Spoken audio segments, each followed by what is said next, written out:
Hello guys, आज हम करेंगे लॉज ऑफ यूटिलिटी एनालिसिस के बारे में। तो लॉज ऑफ यूटिलिटी एनालिसिस दो तरह के लॉज होते हैं। एक तो होता है हमारा गॉसन्स फर्स्ट लॉ और दूसरा होता है हमारा गॉसन्स सेकंड लॉ। इसको हम गॉसन्स सेकंड लॉ कहते हैं। गॉसन्स फर्स्ट लॉ 1854 में आया था। Law of diminishing marginal utility होता क्या है?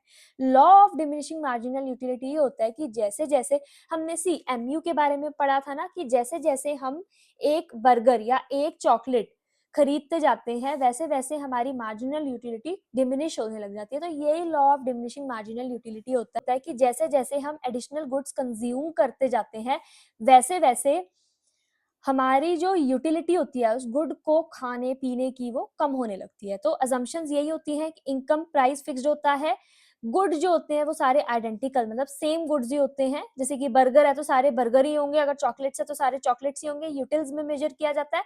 कंज्यूमर रैशनल होता है, रैशनल मतलब कि प्रॉफिट ज्यादा से ज्यादा वो चाहता है। एमयूएम कांस्टेंट होती है, कंजम्पशन कंटिन्यूअस होती है। रीजंस जो law of diminishing marginal utility के लिए होने चाहिए कि परफेक्ट सब्सटीट्यूट्स नहीं होना चाहिए।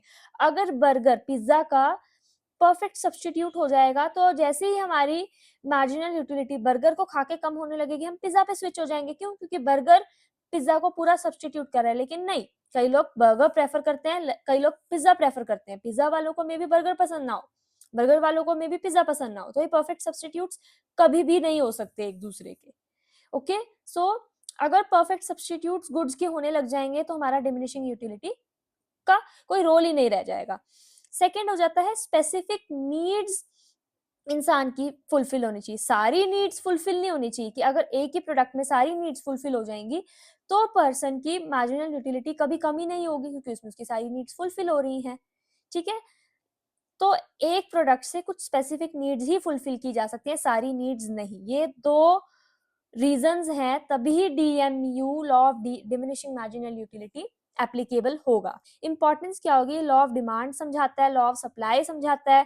क्यों हमारी जो डिमांड कर्व होता है नेगेटिव स्लोप होता है, consumer surplus modern tax system को बताता है। ये आगे इक्वल मार्जिनल यूटिलिटी को भी एक्सप्लेन करता है, एक्सचेंज एंड यूजेज वैल्यू के बारे में बताता है। हाँ, बहुत ही इंपॉर्टेंट कॉन्सेप्ट जो हम आगे डिस्कस करने वाले हैं, डायमंड वाटर पैराडॉक्स के बारे में बताता है।